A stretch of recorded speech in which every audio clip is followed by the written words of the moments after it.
Hello, welcome to episode 99 of Inside the Video Store. 99 red balloons.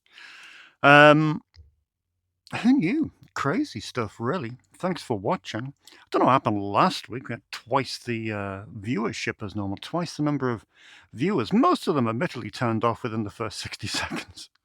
It's quite funny. I have quite a decent percentage of people who watch and continue right through to the end. It's a high percentage. And last week, with all the new viewers, it just dropped dramatically. But hey, I got a few new subscribers out of it. If you're a new subscriber, let me know how you found this channel, because it seems strange for such a big hit to come on 1 week. So yeah, let me know in the comment section below if you watched for the first time last week. Let me apologize that normally the audio is in sync with the video, but hey, we can't help but do an old kung fu style bit of dubbing every now and then to make it interesting. Yeah, so I hope you're well. Different show today. I happen to have lots of really cool stuff next door being held for ransom in the greengrocers amongst the apples and pears. No, I've just got back from Manchester and I missed them. So we'll have What's in the Box tomorrow, and I will join it seamlessly onto the end of this episode. Because I'd like to show you what came in this. So a really, really exciting piece, which will be good fun. So today, for the first half, it is literally just the new releases. We'll have a look at what's on loan. We will do the competition results, a new competition, and we will do the comment section, which we missed last week as well. We'll do the comment section as well. Yeah, I had a good trip out today. Listened to some good stuff. One podcast I listened to for the first time today, which I really enjoyed. It was Supporting Characters. It's presented by Bill Ackerman, who you may know from being on this and that. I think he does an audio commentary on the new cinematograph release of Dangerous, what's it, the Abel Ferrara film. And yeah, he's a really good presenter, to be honest. He's got a bit of the James, what's his face? Who is James Feller? James Feller, the one who did the Inside the Actors Studio. Really, calm way of presenting. The guy, James. Oh, I nearly got it then. But yeah, Beard, and Inside the Actors Studio. If you've never seen it, check it out on YouTube. Inside the Actors Studio, one of the greatest sort of movie-themed shows ever, really. I think it used to be on PBS in America. But it was great. It really, really was great. Went on for many, many episodes as well. And there's some really, really cool interviews. But yeah, so Bill Ackerman has this show, and he interviews on each episode someone connected to home entertainment.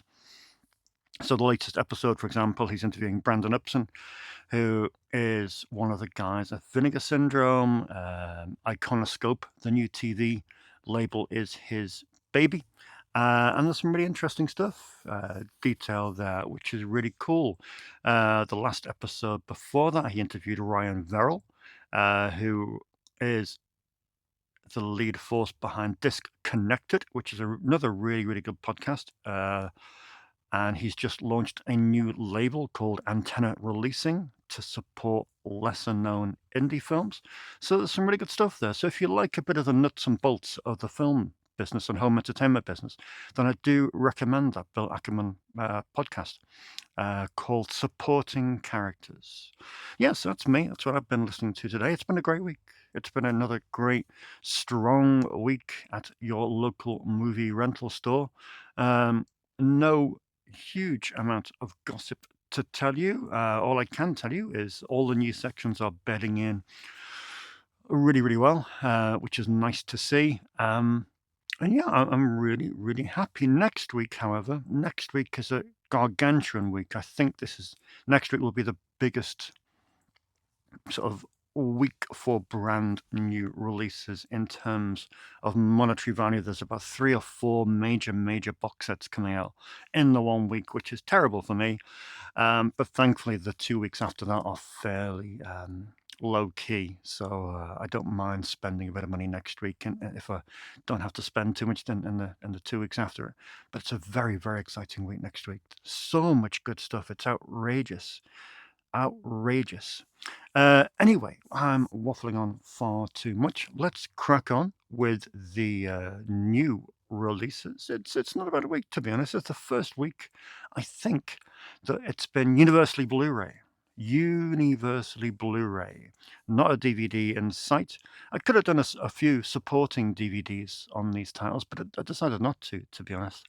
Because, like I said to you last week, DVD is very much a supporting character, whereby people will begrudgingly get the DVD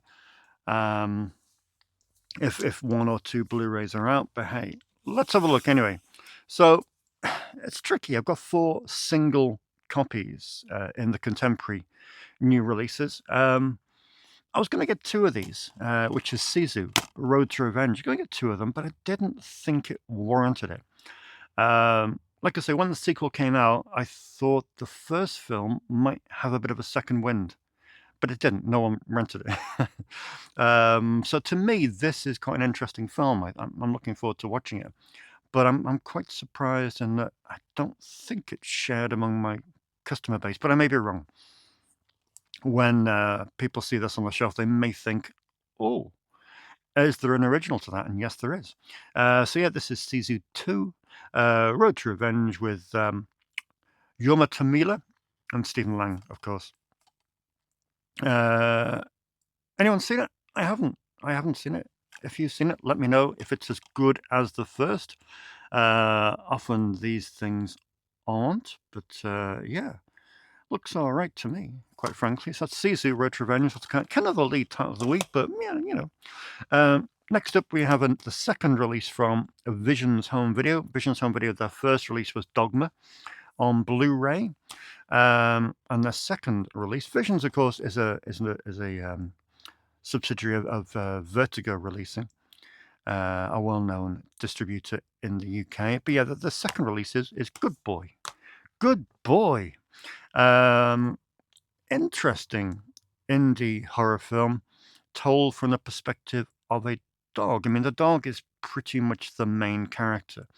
The other characters in the film, who have minor roles, relatively speaking, the director is one of them, their faces are obscured, they don't have much dialogue, and it is pretty much not a POV dog perspective, but you're seeing kind of the emotions and, you know, cocked head of the dog for 73 minutes.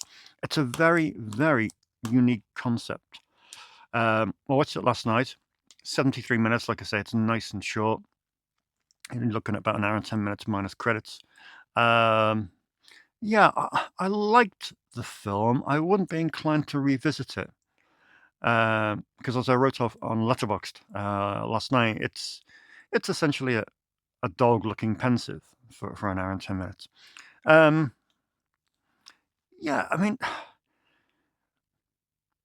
technically this was an arse to do. You know, it was a 400-hour shoot, I think, or 400-day shoot, something like that. It took the director an immensely long period of time. It was his own dog, of course, which is why he got the reactions he did.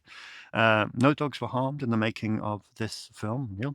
And yeah, I liked the ingenuity of it, but to me, it just didn't quite hit the spot. I gave it 3 stars because, you know, I appreciate that films like this exist.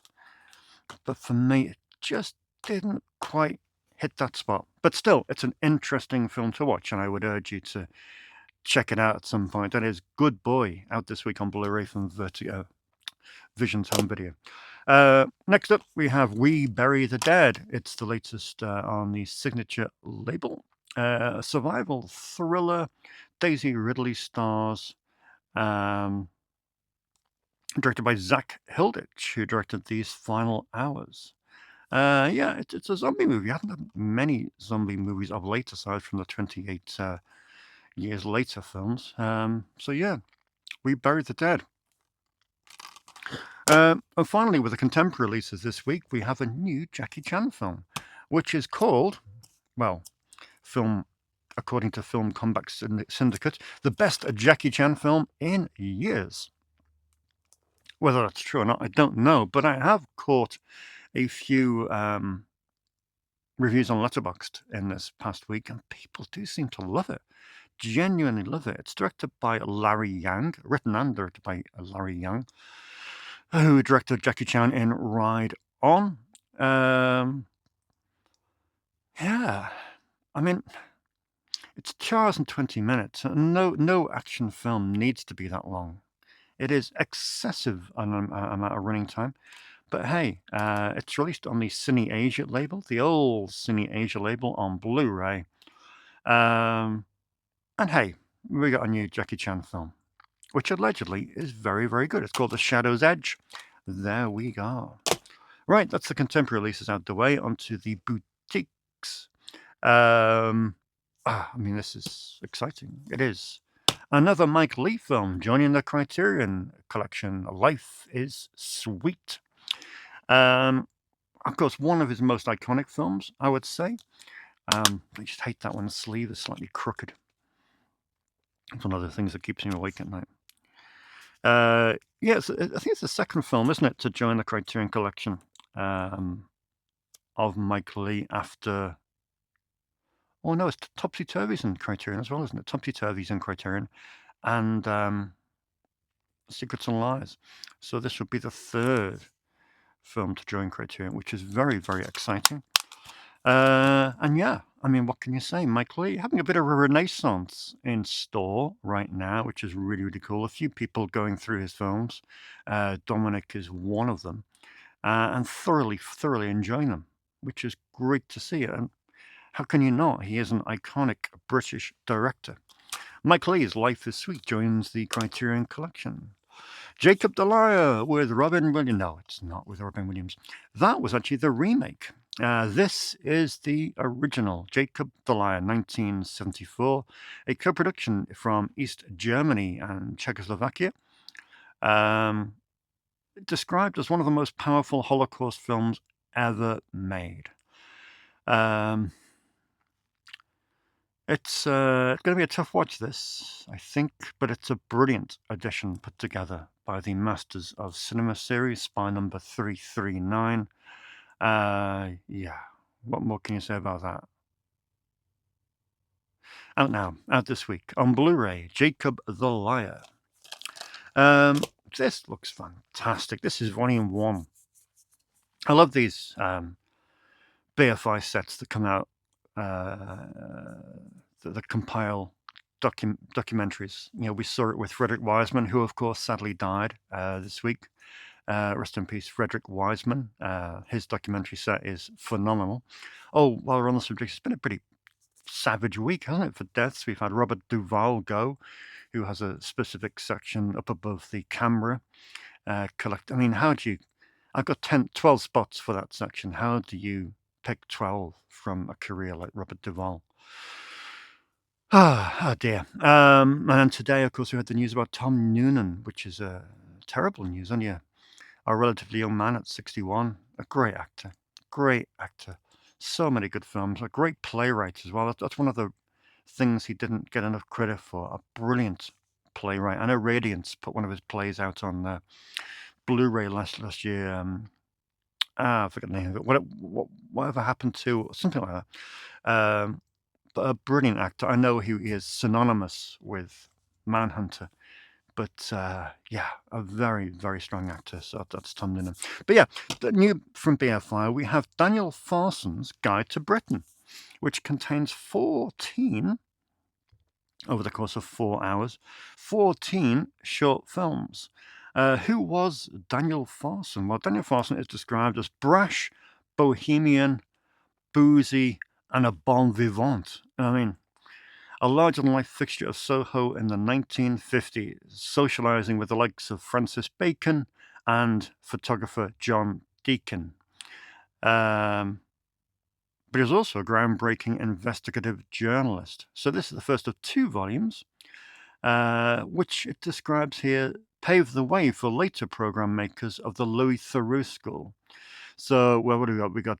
We got Soho Striptease, we have Alien Visitations, and we have the Cavern Club in the wake of the Beatles. Looks fantastic. Can't wait to watch these. That is Daniel Farson's Guide to Britain, out this week on Blu-ray from the BFI. The latest one is in from Treasured Films. They've been working on this a while. It's the latest release by Silvio Amadio. It has a screenplay by Claudio Fragasso and his late wife Rosella Drudi. Fragasso, of course, and Drudi wrote Troll 2. And yeah, it's just described as a creepy supernatural thriller. It is The Medium. The Medium. More restrained, though. More restrained and atmospheric than its contemporaries. You have a new commentary on there from Jonathan Rigby and Kevin Lyons. And yeah, a new interview by with Claudio Fragasso as well. And lots of other bits and bobs. Cool. Excellent. So that's The Medium out this week on Blu-ray. Finally, it is. Yes, I've joined the Hammer Club. Hammer time. Stolen Face. These lavishly curated Hammer sets will be gradually coming in over the next few months. They're an impressive piece of work. And so they should be for the cover price, because they are £34.99. I won't see £34.99 again, because they won't be that popular, but they're very, very interesting. This is Stolen Face. It has a fascinating storyline. It's about a plastic surgeon who is jilted by a beautiful concert pianist, and in desperation he remakes Alice's image with the face of a disfigured criminal. So yeah, it sounds amazing. Got a lavish booklet there. It stars Paul Heinrich and Elizabeth Scott and Andre Morell. And it's kind of a precursor, really, to The Curse of Frankenstein, albeit 5 years earlier. It dates from 1952, and of course it's out on both Blu-ray and 4K UHD. So yeah, dual format edition. I think. So I got the first one of these, and it wasn't dual format. I think what it was. I think it was. I don't know. It's in the Hammer section there anyway. And I thought, oh, I can't justify these if they're only 4K UHD. But now they're doing dual format, which is very, very sensible. So these will all be coming in the next few months. These lush, lavish Hammer box sets. Stolen Face, out now on 4K UHD and Blu-ray. Cool. What do we got next? We're going to Film on Loan, I reckon. Yes, we are.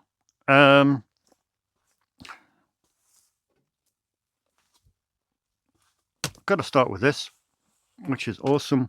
Mr. Griggs is making his way through SureScope, which is brilliant.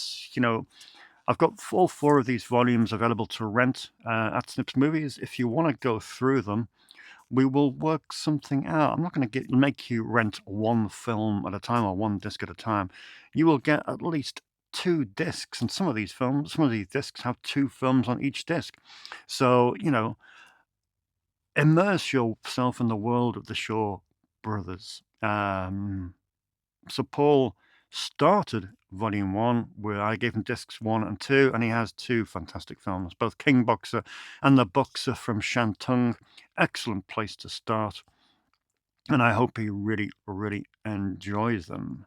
I know Paul's sort of making his way through about 27 box sets at the moment, but he's also doing Lone Wolf and Cub, and also the Bruceploitation box set as well, which is really, really exciting. So yeah, you may be intimidated by these box sets when you see them on the shelf at Snips, but don't be intimidated. You just cherry pick them. Cherry pick them.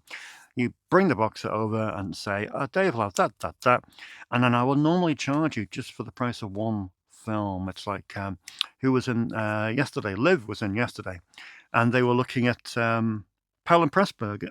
Oh, and Liv fancied a few of these, and I said, "Well, Liv, you pick 3 out of those, and I will charge you for that. That will be one of your 3 rentals." So they did. They picked out Matter of Life and Death, The Red Shoes, and Colonel Blimp. What a threesome! What a threesome! So yeah, don't be scared of the box sets. They contain some amazing stuff, and you owe it to yourselves to work your way through them. So, excuse me.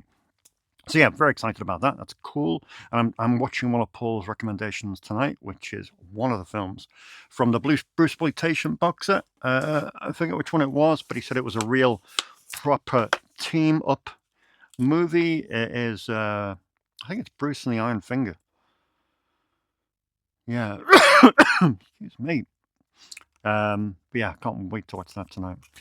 So that would be my thing. Other than that, what did I see last night? Good grief, it was rough. Roxy and Paddy inspired me to check out some of the. I don't know if you follow the New Beverly on Instagram. You should do. It's the greatest cinema in the world. And this month, February, they're programming all erotica, predominantly erotica. Because, of course, before Quentin Tarantino bought the New Beverly, it was, of course, a porn cinema. And they're showing all kinds of stuff. Some XXX stuff, some erotic stuff, some classic stuff.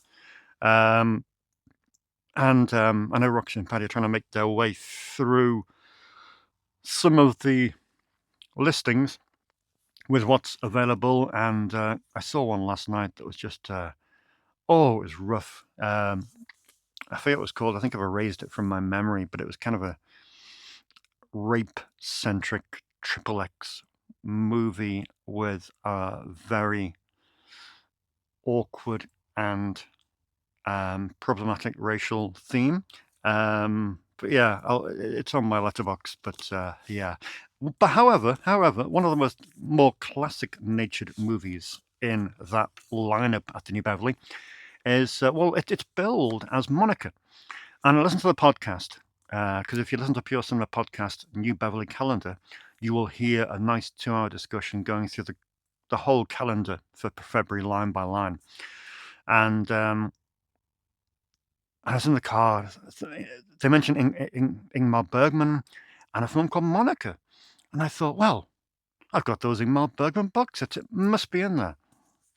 Monica. So, of course, you get home, you look through your listings of Bergman films like Summer, Waiting, Summer, Lesson, Smile, Seventh Wild. Looking at the first word, expecting to see Monica. Of course, on these box sets, it's not billed as Monica. It's billed as Summer with Monica. But thankfully, because I have more intelligent customers than I in Paddy and Roxy, they were able to identify that. And yeah, there we are. Summer with Monica is apparently, one, it was Bergman's breakthrough international success. And it was also considered to be his most erotic film. Very unexpected. Yeah, a summer of sexual awakening among the islands of the Stockholm archipelago, 1953. So yeah, they've rented it this week, as you can see. The disc is gone. So I'm intrigued as to what they think of that. But yeah, interesting rental indeed. But yeah, I love all these little podcasts that you can listen to that give you a million ideas for films. I don't really, because it just, takes my attention away from the stuff I should probably be watching. Anyway, what else has gone out this week? We have Creature from Black Lake. Philip took this yesterday after watching Legend of Boggy Creek a few weeks prior to that. Very much singing from the same hymn sheet, although the director of Legend of Boggy Creek Charles B. Pierce isn't responsible for this. Many of the people who were associated with him are involved in this. So, yeah, it's an interesting film, and of this era in the late 70s, it was such a huge swathe of Bigfoot-related movies. It was quite something. Uh, this poor person has been desperate for this. It's been out on loan for a couple of weeks, and it got back, and I still couldn't convince them not to watch it. So they have indeed rented it. Threads. I mean, oh, good Lord, what do they let themselves in for? Produced and directed by Mick Jackson. Double bill it with Volcano. Perfect. It's quite a movie. It is quite a movie. It's not even a movie. It's just a it's just a tortuous nightmare. It is. It's an amazing piece of work though, and one that everybody should see so they know what's going to happen in the next few years. Hey, no, Threads is amazing. Threads is an amazing piece of work. Are they going to remake it or something? Did I hear they're going to remake it? God, that would be awful, wouldn't it? More documentaries going out on loan, which is great. This is by Giuseppe Tornatore, the director of Cinema Paradiso. It is Ennio, documentary about Ennio Morricone. It's a long documentary. It's 2.5 hours, but it is very, very, very good. I was looking at some stats over the weekend, and I think I have 92 films here in store with a soundtrack by Ennio Morricone, which is just nuts. Can you believe I have 2 Maurice Pialat films out at the moment? That is nuts. And Nos Amora, terrible pronunciation. To Our Romance is out as 1983 film. I've never had 2 Maurice Pialat films out in ever. But that just goes to show you, by moving that Masters of Cinema section to kind of prime location, prime real estate, it has completely given it a real shot in the arm, and people are, flicking through it at will. So that's really great to see. It's good to see films like this going out, which have barely been out over the last. When did this come in? 16 years ago. I don't think that's ever been out in 16 years. It has now. And that's why we keep stuff. I set up a Yorgos Lanthimos section recently in the director's wall. Bugonia came out last week. And good to see them coming out. Good to see them renting out. Killing of Sacred Deer. Good fun. Good fun. Colin Farrell on Fire alongside Nicole Kidman, Barry Keoghan, Alicia Silverstone, and the iconic Bill Camp. Killing of a Sacred Deer. Good to see that shifting. One of my customers going away for a week with a partner. And, well, if you're going away for the week to stay in an isolated cottage in the middle of nowhere, I think you should rent Taxi Some Clo. Wow, what a film. Welcome to the sordid world of Frank Riplow, lover, pervert, schoolteacher. It's quite something. This was put out by Peccadillo Picks quite some time ago now. Of course, it does contain strong real sex and fetish activity. It's an iconic film in the world of queer filmmaking.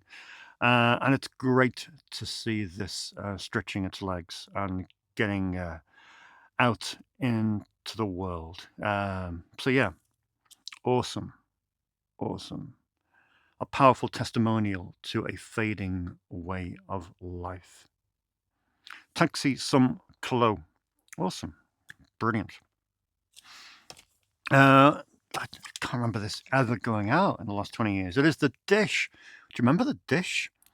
Who's in it? Sam Neill, Patrick Warburton. Gosh, little Australian, quirky, warm-hearted comedy. True story. Nice film. When's it date from? Was it about 1999, 2000 era? I think it was. It did all right when it came out on VHS. It would have been. But I don't think this DVD has ever been out the door. So it's another one that's out this week, and it's really great to see it moving. Finally, this week, let me put that Bergman back before I drop it. Turkish Delight. Oh, pain in the arse. As you know, as you will know, as you will imagine, Paul Verhoeven is an extremely popular filmmaker at Snips. Both sides of his career, really, the early Dutch films and also the later films, Starship Troopers, Showgirls, etc., etc. But these early Dutch films are a pain in the ass. I spoke to Arrow, my producer, and I said, Neil, what's the deal with these Verhoeven films? Why aren't they coming out onto a better format? You know, Turkish Delight, Soldier of Orange, Spetters. And he said, oh, you know, we would kill to put these Verhoeven films out on Blu-ray, 4K. But the person who holds the license to them is demanding a ransom. And unless they get that ransom, they have no inclination whatsoever to have them restored and put out into the modern world, which is outrageous, So here we are. We're just dealing with a handful of fairly mediocre DVD releases that are 20 years old, more, 25 years old. But hey, there we go. Annoying, but at least people do get to see Turkish Delight and Co. in some form. Right. Competition. Yeah, a bit of a rushed competition last week. Sorry about that. But it's one of those things where I stick films up in the gods there and I forget they're there. Matty Budrewicz texted me and he says, did HA ever send us our copies of Crash and Burn? I'm like, yeah, they did. They're just like stuck on my shelf, out of sight. Crazy. So I must send him his. So yeah, I have three copies of Crash and Burn to give away. Set a really crappy competition question. Who answered it? I think Paul answered it. Zombie Matt answered it. Neil, Paddy, Keith.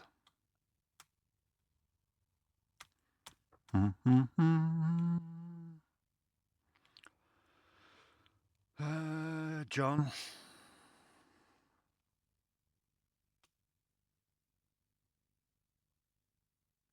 Freddie.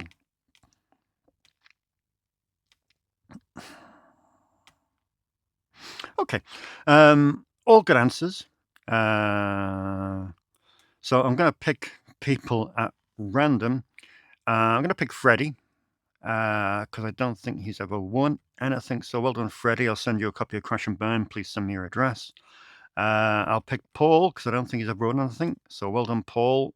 Here is your copy of Crash and Burn. And I will pick Neil's won something. Keith. There you go. Yeah, because you picked Trances. And Trances is awesome. So Keith, send me your address. Freddie, send me your address. I'll get these over to you. And Paul, you can pick your copy up next time you're in store.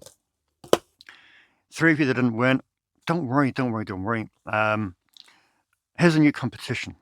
Well, it's not a competition at all. This, my friends, is the limited edition, website exclusive only copy of 88 Films Swamp Thing, Wes Craven's film. Has an audio commentary on there by many people, including Wes Craven and me, Matty Budrewicz. Also got our oar in with this one. Just an honor to be included on a Wes Craven film, which is rather outrageous. It's a great set. It is dual format. It is both 4K UHD and Blu-ray, and it's lavish. This will go for a song in years to come because there weren't that many produced. So if you want a copy of this, I'm giving 2 away. Just tell me you want one. Just tell me you want one in the comments section. I'm only going to pick probably the people who haven't won anything so far. So yeah, if you want a copy of Swamp Thing 4K, UHD, and Blu-ray, sealed, courtesy of those fine, fine, fine gentlemen at 88 Films, then just say that you want one in the comments section below. Those fine, fine men at 88 Films who are great at QCing their releases. Don't read the back of the Strip to Kill case and look for spelling mistakes, okay? Great men at 88 Films. Brilliant. So 2 copies of Swamp Thing left to give away. If you want one, comment, I want one. And you will be entered. I will pick 2 people. Okay. What do we got? What do we got in the comments section? Indie Phantom Sofa Cinema. As for the new video store, yeah, we had the new video store open, didn't we? I mentioned that last week. Like I say, wish them all the best, but I just worry. As for the new video store, I would agree they seem to be making a lot of mistakes, especially late fees and not stocking Blu-ray. If I'm not mistaken, Blu-ray would be the most durable format of the 3 disc types, as being scratch-resistant and reliable. One issue my local library has is unplayable discs. Yeah, absolutely right. Absolutely right. And Indie Phantom says, thanks for reintroducing me to Joe Cardone. I'm about halfway through his filmography and not doing them in any particular order. A very unique voice who deserves to be in the conversation alongside John Dahl and contemporaries. Love his approach to the highway and rural America. Good. I'm so pleased, Indie Phantom Sofa Cinema. Joe Cardone to me is really, really important. I think he's one of the great ignored filmmakers of the 90s. His films Black Day, Blue Night, and others are, to me, really, really special. And he's written the foreword for our next book and said very, very nice things about me and Matty Budrewicz. So I love him dearly. And we chat over email every month just to check in. And he's a very funny guy and a very, very angry guy as well about things which you can only imagine. Who else have we got here? Adam Schofield, yes. Can you rent a Jane Horrock and a J Horror? I can, because Jane Horrock, isn't Jane Horrock in the Bring Me the Head of Mavis Davis? Jane Horrock is in Little Voice, isn't she? Is she in Little Voice? I think so. So you can rent Little Voice for Jane Horrock and a Jane Horror.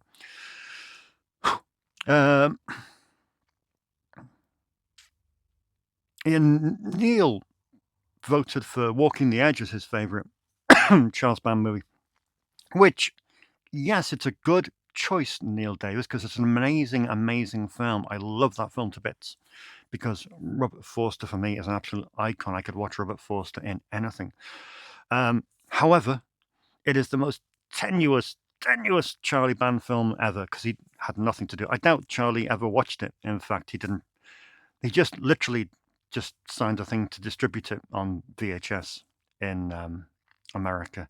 And I very much doubt he ever watched the film. I think his wife probably watched the film, ex-wife probably watched the film and signed it because that was her type of movie, to be honest.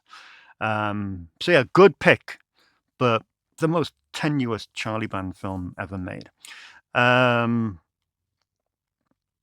What do we got? Roxy says the Odyssey section is hot, H-O-T. When will you be doing a feature on the new Danny Dyer section? Well, I just got 3 new Danny Dyer films in, which was Jack Says, Jack Said, and Jack Falls. The Jack trilogy, I believe it's called, which are apparently quite awful, but they are up in the they're up in the Danny Dyer section as we speak. Del Bongo says, I wouldn't be surprised if that Peterborough place closed within a year, which is a real shame. Doesn't sound viable as a business. Well, let's fingers crossed. They started renting games this week, so that might have legs. Be a disaster for me. I could never do that. But you never know. That could be a thing that might work well. So it looks like they've got a finger in a few pies. So yeah. We shall see. But I think they just signed their 100th member this week. So 100th member, been open 2.5 months, 100 members, 10% of members rent regularly. So that'd be 10 people a week. You can't survive in a video store with 10 customers a week renting movies. So you need those sidelines. So fingers crossed they can get those sidelines set up and they can still be a face for movie rental, but they can also take their money in the retail. Dan says that place is local to his. He corrects me. I keep on saying Peterborough, but it's not. It's Princess Risborough. But yeah, he says membership. But and as we all echo, we hope they do okay. James said, I've said this to you before, Dave, and I know you're not one for compliments. I hate compliments, James. I hate compliments because compliments make you lazy. They don't, but I believe they make you lazy. But Snips is unbeatable. It's always room for improvement. Always room for improvement. Like you, I wish the new store all the best, but I can't see them lasting with those business practices. We shall see. We shall see. God, I hope they're not watching. John says he's a big fan of Wasp. So obviously he likes Ghoulies too. And of course, Wasp are featured as well in Dungeon Master. It was great watching Dungeon Master with Jeffrey Combs, the lead actor, which we did for the audio commentary. And so you're watching Dungeon Master with the lead actor. And you're like, so Jeffrey, tell us about Wasp. Silence. Don't think he was a fan. Brick Builds, funny sink this week, Dave. Kitchen sink, Brick Builds. You look like Britney Spears live. Feel like it too. Freddie Duncan. Freddie's bought Enter the Video Store Volume 1. That's great. Good. Well, I hope you like all our work on there, Freddie. Hope you like all our work. And check out Dave Dakota's commentary that we got him to do as well. That's great fun. Zephyr said you should franchise Snips out, Dave. Oh, wouldn't that be great? Well, it wouldn't be great, would it? Because you couldn't replicate this. That's the thing, you couldn't replicate it. That's the frustrating thing. I wish you could pluck every one of these titles off the shelf in the local warehouse where they had films galore. But so many of these you can never, ever replace. So, and that's the worry for someone setting up on their own in this world, in that there are so many films now that are just completely unobtainable. But I would love somewhere like this in every town. And as Zephyr said, he would love to have Snips at the end of his road. I would love you to have a place like this at the end of a road as well. I'd love, maybe one day we might be able to, like, what's that thing where, like, I never watched it, but Star Trek, where you could beam people to different places. Maybe in the future we might be able to beam each other to different places. We could keep it under one place, and all the people who watch the video could rent. Yeah. Adam makes a good point about the Hammer box sets of the older noir stuff. He said maybe they should be in box sets rather than individual box sets. Yeah, it's a bit frustrating. So costly. And finally, Dan says, I did not know the Swamp Thing Blu-ray had a Dave Wain, Matty Budrewicz commentary. Now I need it, you crazy person. Despite preferring the sequel is excellent. If you've never seen Return of the Swamp Thing by Jim Wynorski, you must do, because it is a very, very good sequel. And yes, it is better than Wes Craven's original. I can say that now. I've been paid. Right. Okay. That's enough. We've covered everything. We just got the what's in the box to do, and I will do that tomorrow because I want to show you a few very, very snazzy new bits that I've got that are waiting amongst the vegetables next door. I'm not talking about the staff, just the fruit and vegetables. Right. Okay, let's do the little wavy thing, and then we'll come back in a different colored hoodie. And we're back. Welcome to the day after the night before. It is Thursday at Snips Movies. Like I say, I wanted to do what's in the box at the end of the section because I had a few bits coming in today that I didn't want to have hanging around until next week's show. because when things do come in, I tend to stack them on the counter here until I record the next episode. And I thought, well, I've got a lot coming in on Thursday. I don't really want to have them stacked up here. I want them to be on the shop floor ready for people to rent. So what have we got? Well, you can see it just glinting at you in the bottom right-hand corner of your screen. Can you tell what it is yet? Can't say that anymore, can we? Um, can you recognize it? It's a beast. It's a beast of a thing. Very, very excited to have it. I'm going to grab it now with both hands and cradle it with everything. It is, of course, this. Silence. This is Zatoichi, the Blind Swordsman. The Criterion edition. Thanks to Paul for giving me a heads up that this is available.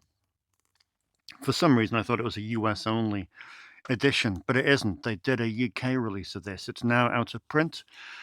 Thankfully, I was able to pick it up for a pretty good price, in all honesty. The only downside is I don't have the little card saying Zatoichi on the front, or the card on the back saying Zatoichi on the back and what the index was. But I don't care. I got it literally 70 quid cheaper than I could have, because those little bits were missing. So I don't care about that, quite frankly. All I care about is this. And in this set, we have 25 Zatoichi movies. 25 Zatoichi movies made over a period of, I think it was 11 years, 1962 to 1973. Obviously, there's a big Eureka box set coming out on Monday, which I forget the name of, but it contains 5 kind of sword play samurai movies. And I thought, well, what a perfect companion, what a perfect timing it would be to have this Zatoichi Blind Swordsman box set as well. When Paul suggested that, I thought, oh, I need to make that a priority. But there we go. We got pretty much 3 films per disc, starting with The Tale of Zatoichi in 1962. And then we go on, Zatoichi on the Road. Adventures of Zatoichi, Zatoichi and the Doomed Man, Zatoichi and the Chess Expert. Some of these are very interestingly titled. Zatoichi the Outlaw, Zatoichi Goes to the Fire Festival. Oh, nice. Zatoichi meets Yojimbo. But yeah, there we go, and right the way through onto disc 9, which is the final film in this series from 1973, Zatoichi's Conspiracy. And you also have a full disc of extra features there as well. Very exciting to have this. 25 Zatoichi movies. Along with Godzilla, I would say this is one of the best Criterion UK releases we've had. So absolutely thrilled to have this. So it's going to go, I think, probably somewhere alongside the Shaw Brothers box sets and the Bruceploitation, the Bruce Lee box set as well. But yeah, I love it a bit. It's fantastic. Thank you to Paul for giving me the heads up on that. Otherwise, I never would have realized its existence. And if I hadn't, I mean, good knows what the price would be in a year's time or 2 years' time. So that is Zatoichi, the Blind Swordsman, the complete collection, 62 to 73. Amazing. Okay, so that is the big one that we were looking forward to talking about in What's in the Box. That's the reason I've stayed behind on Thursday to tell you about it, because it is a gorgeous piece of work. And remember what I was saying yesterday, or 20 minutes ago. Come and rent these things. Remember, we've got 3 films per disc. So take what you think you can watch. And it'd be great to see some Zatoichi movies being rented out. I think the first 2 are black and white and the rest are in color. I'm not sure if that's accurate, but I think that's what the situation is there. So yeah, did I say at the start of the show that it was episode 100 next week? If you want me to do anything specific, please let me know. I've got no idea. I'm completely clueless on what I should be doing for the 100th episode, or whether we should just do a normal, episode that we do every week. Let me know. Have a think. I've got no idea whatsoever. But if you want to see anything specific on next week's episode, then let me know, or want to talk about anything. If you want to do a Q&A, then we can do that. If you want to, I don't know, let me know. Let me know. Right, so this is the rest of the What's in the Box. And it's a pretty good week, to be honest, considering that, you set out every Wednesday when I sit down and do this, and we go through what's in the box, i.e., the stuff that's coming in drips and drabs over the week. As soon as Thursday morning comes around, I never really set about and think, oh, what have we got for next week in this segment? Because it just things come up during the week that I think, could do with that, and things like that. So, there's no real agenda in having a stack like this every week. The first one of those baffling situations, to be honest. Obviously we had the devastating thing of Rob Reiner being killed at the end of last year, which was horrific, absolutely horrific. And of course, you go and formulate the in memoriam section above. And like I said, for Robert Duvall, you have 12 segments, 12 films you put there. And you're kind of going through Rob Reiner's filmography, and it's a great filmography, as you well know. And I got to one film and I thought, oh, you can't get that. Baffling. I remember getting the VHS release for rental, and it was retitled because it was called Ghosts from the Past. Do you know what film I'm talking about? Well, it's never been seen in this country since VHS. I had to import a Korean import. That's the only UK-friendly disc I could find. It is, of course, Ghosts of Mississippi, Rob Reiner's film from 1996, which looks at Medgar Evers, who, of course, was a black civil rights activist murdered by an assassin, allegedly a white supremacist. Fascinating true story, deeply fascinating. Hell of a cast. Obviously, there's some problematic people in this cast. You've got James Woods, brilliant performance by him. Alec Baldwin is in it, Whoopi Goldberg, Craig T. Nelson. It's an excellent, excellent film that really does. It's an important watch, in today's society. And it's baffling that it's kind of disappeared and it's not really talked about in the same vein as his other movies. So that is Rob Reiner's Ghosts of Mississippi. I mentioned at the start of the show, I think Peking Opera Blues is now here, which is really, really cool. Soy Hark. This one goes from 1986. It sounds absolutely mad. I've never seen it, but it sounds spectacular. Great release from Arrow Video. There we go. Peking Opera Blues. Obviously, we mentioned Robert Duvall at the start of the show, and of course Robert Duvall dies. So again, you do the. I know it's a thing that sounds a bit cynical, but to flip through his filmography and think, do I represent his career well enough here? I think the answer is yes, but there's one film that I wanted to get in. It was missing, and lo and behold, it's an absolute nightmare to get hold of. It is A Shot at Glory. I don't know if you remember this. This one goes back to 2002, I think it was. And it's Robert Duvall playing the manager of a second division Scottish football team. At the least likely role you could ever imagine. He produced the film, and he's acting in the film alongside his co-star, Ali McCoist. Yes, the well-known, today, football commentator, Ali McCoist. So yeah, Robert Duvall and Ali McCoist in A Shot at Glory. I can't wait to have. I think I've seen it before. It's actually a DVD rental copy from Paramount from back in the day. I think it is a bit of a rarity, to be honest, this movie, which is a shame. Because I do think it's actually a very, very good film. But yeah, Shot at Glory.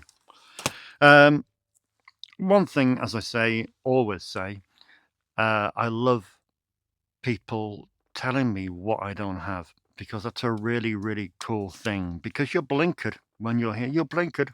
You think, oh, I've got that, and I've got that, and I've got that. But it just takes someone coming in and saying, Dave, do you know you haven't got this film? And you go, oh.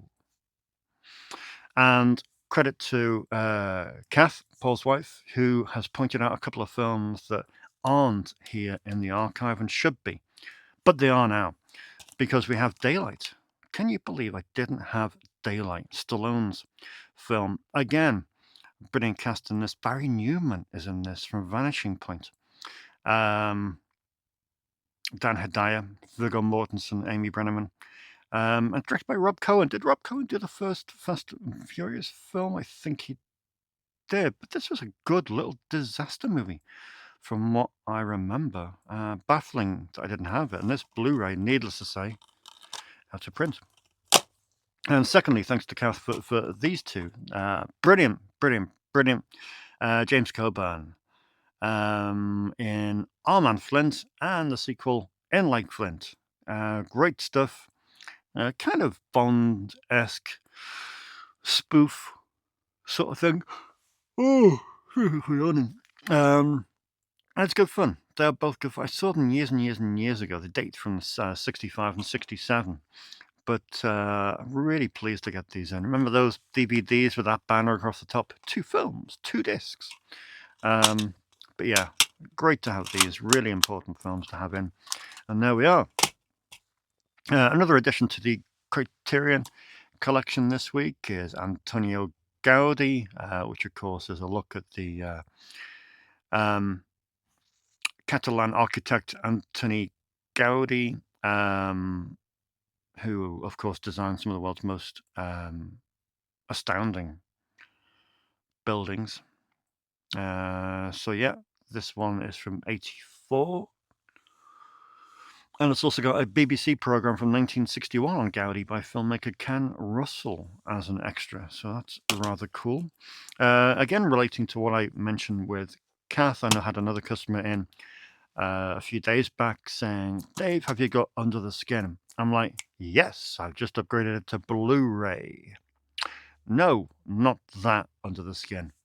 This Under the Skin. With Samantha Morton. This one dates from 1997. It's directed by Corinne Adler.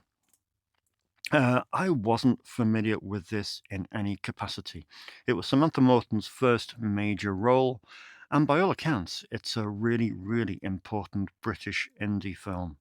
So, yeah, bit of a tricky one again to find a copy of, but there it is. Under the Skin, now in stock. New one from Severin. It is Fearless Dragons. This one's a kung fu comedy from the 70s Hong Kong studio Gold Dig Films. I put it on, didn't finish it for one reason or another.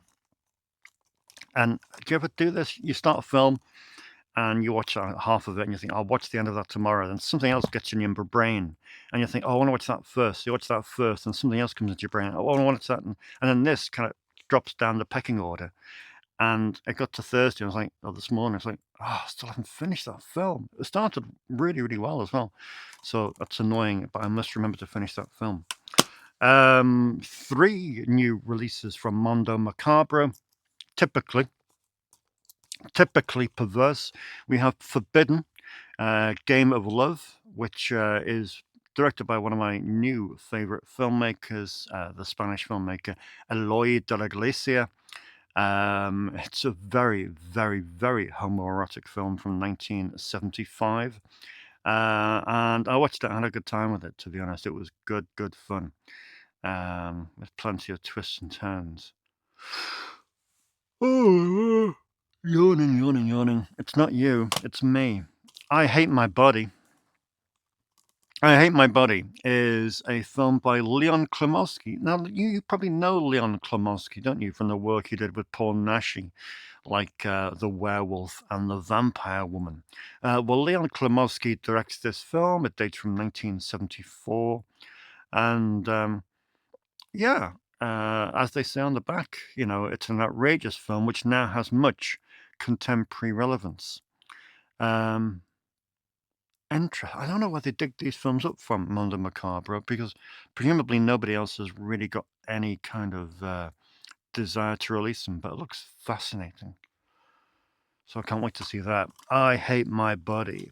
Then finally from Mondo, we have The Power of Darkness. Now, this takes us all the way to South America and Argentina. Um, Part crazed conspiracy theory, part horror story, and part philosophical inquiry. It's a film like no other. Um, Sounds intriguing, but any label slapped with that Mondo icon graphic on is worth looking at, because they dig up some of the most like unusual. Again, I didn't sleep last night. Busy day, busy day. So yeah, that is that. Now we have a new filmmaker section going in here. Don't know if you can see that. No, you can't. It's a new section, again, inspired by a customer, because that's kind of what Snips does. It's all about all of us working together and suggesting things and, helping each other out and stuff like that. And I had a customer come in, and I was busy, and I didn't really give it the duty, the duty of care that I should have done. But the customer said, "Where is your Celine Sciamma section?" I don't have a Celine Sciamma. I know that kind of thing. Shrugged it off. Like, yeah. But then it's been playing on my mind for a number of days now. And I'm thinking about all the films that they directed. And I'm thinking, yeah, I really should have a Celine Sciamma section. Really, really should do. So that's what I'm going to do. It's going just here, right slap bang in the middle of the French language section, right next to Olivier Assayas. And I've upgraded many of her films. Girlhood, Blu-ray, now in stock at Snips. Petite Maman, Blu-ray from Mubi, now in stock at Snips. And of course, the ever-renting Portrait of a Lady on Fire, Blu-ray upgraded, now in stock at Snips. And we also have Celine's first film, Water Lilies, which again was ridiculously hard to find, which should be in hopefully by the weekend or Monday at the latest. So that will be the full Celine Sciamma quintet of feature-length movies that she's made. So that's really, really exciting. A very important filmmaker, made some very important films, especially with regard to queer cinema. And that's the full house, which will be in. Oh, of course. And this one, which I've tried to upgrade to Blu-ray, but it's still in abeyance at the moment. But Tomboy will be in there as well. Cool, important stuff. So they are going there. I'll put those there ASAP. And then finally, we got the latest one in at the start of the show, but here's me playing catch up. We have Whispering Smith Hits London. Yes, one of the Hammer releases that came out last month or the month before. Whispering Smith Hits London. One of those great old, this is from 1952, Hammer releases that kind of have a bit of a neo-noir, bit of a film noir vibe to them. I've seen this sort of the other day. I enjoyed it. It was light. It wasn't anything particularly memorable, but I'm glad that they've paid so much attention to it. They've given it a lavish booklet, some great featurettes, and of course a dual format Blu-ray and 4K UHD. So that's Whispering Smith Hits London, and it is our final What's in the Box today. Cool. All done. Thank you for sticking with me, because you're probably touching on an hour now, to be honest. But yeah, get back to me about next week. Whatever you think. I'm going home to watch a VHS cassette. I'll tell you what I'm watching. I'm watching this. It's been named on a number of podcasts I've been listening to, been referenced. And I've seen it before, and it's very, very good fun. And I just want to remind myself of it, because it's just an immense film that has never graduated beyond VHS. in this country. I think Kino Lorber might have put a Blu-ray out in the UK, in the US rather. But here, of course, we're stuck with this tape, which I had for a number of years. It's in fine condition as well. It is The Taking of Beverly Hills. The Taking of Beverly Hills from 1991, directed by Sidney J. Furie, who, of course, you will know from The Leather Boys. And didn't he do that Radiance title that's up there that everyone loves? Yes, he did. Done a lot of war films in his life as well, but just a really interesting career, a really prolific filmmaker. But this is just wild. Can't wait to watch this again tonight. Ken Wahl, Wahl, Ken Wahl in the lead role, alongside Matt Frewer and Robert Davey. So, yeah, excited. So, yeah, Taking the Beverly Hills is what I'm taking this evening. And that's that, to be honest. We're all ready to crack on. I'm going to get these on the shelf tomorrow, and it will start again next week. And yeah, with the Mega Week. The Mega Week. Oh, you should see what's coming in next week. Honestly, you will. That's the chair. That's the chair, squeaky chair. You won't be able to believe it. You will not believe it. Ah, geez. Okay, I'm going. Have some food. Watch this. I'll see you for the 100th episode of Inside the Video Store in 7 days' time.